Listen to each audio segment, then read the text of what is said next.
Zachariah. He was a nice person. He was a decent person. He was very smart. He was the only Christian in the whole of the school. And I hated him. Because I thought as a Muslim, I must be better than him. But he was better than I. We start to beat him every single day that we come to school. And we agreed on that night, we need to kill him. It was dark. It was cold. And we went ahead of him.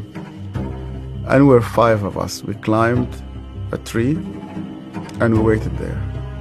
And from far away, we saw that a torch coming. And the light became bigger and bigger as it approaches us. And the minute that he just went under the tree, we jumped at him. He was crying, he was screaming, he was shouting.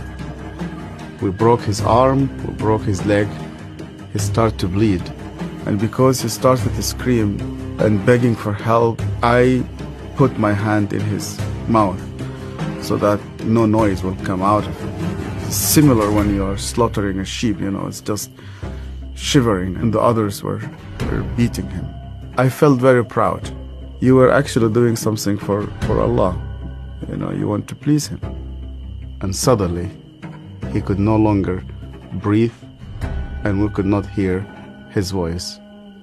We left him in the wood between life and death. We went back, you wash yourself, and you pray. And Zachariah never came back. I've never seen him again. I was born and raised up in a very, very fanatic Muslim family. When I was a child, my father brought me to a Quran school. I was only 8 years old, and my father just dropped me there. They shaved my head. We sat in a circle. The Shaykh sat in the middle of this circle, and he has a very long whip. I was forced to memorize the Quran. Every mistake that you do, this whip will just come right in the middle of your head. You're not allowed to cry, because in our culture they tell you men never cry. I was crying every single night. And they told me, you belong to the Islamic Ummah, and that's why you fight for it, you stay loyal to it. I started to hate people, to hate everybody who's not a Muslim. And I especially used to hate the Jews. So I was preparing myself to go and fight for Allah in the jihad. But every night I went to bed, and when we put the light off, I did not know what will happen with me if I die. My cousin was severely sick, and the doctors, they said he's going to die.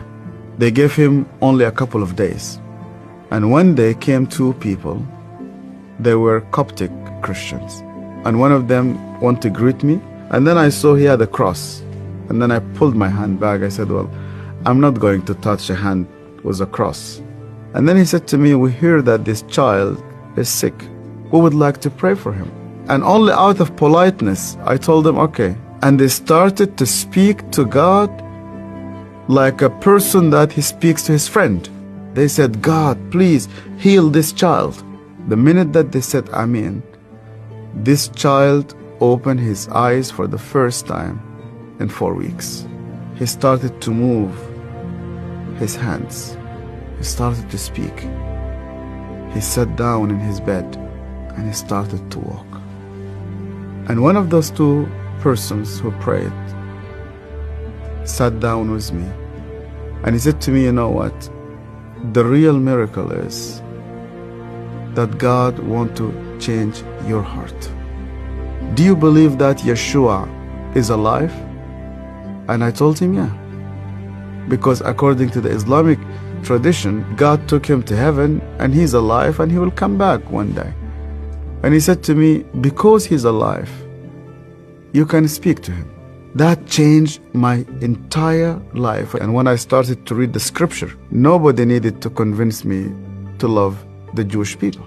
The only way for Muslims to start to love the Jews is when they meet Yeshua. I loved my family, I loved my father, I loved my mother, and I loved my community. And when I decided to follow Yeshua, my grandfather and my father said to me, "You are no longer one of us." They made a funeral. They invited friends and family. They brought a coffin to the cemetery, and they said, "Our son is dead." To be declared dead with no family, I said to God, "Where are you?" I heard this voice, and this voice told me, "You know that the grave where your name is written, you know that grave is empty. And guess what? My grave is also empty." I went to Egypt for the first time after many years, and I was in a pastoral conference. And one of the Sudanese pastors came to me, it's an elderly man, gray hair, started to speak to me, and he asked me, "Where did you come from?" I told him my story. He started to cry. And then I asked him, "Why are you crying?" And he said to me, "Do you remember me? My name is Zachariah." And suddenly, I remembered him. The last time I saw him, it was in that dark night. I could hear suddenly the way that he was screaming, even though that was 25 years. Suddenly I started to see his broken arm and broken legs. I started to see the scars which I caused him. I started to be full of shame. I was a bad person, yeah. I was terrible. So Zachariah looked me straight into the eye again, and he said to me, "Yasser, because you hated me so much, I was always praying for you." He opened his Bible, and the minute he opened his Bible, I saw that my name was written in the first page. I hated him. He prayed for me. On that day, God confronted me. He said to me, "Even before you start to think about me, I was thinking about you. To love those who hate you, you need someone whose name is Yeshua."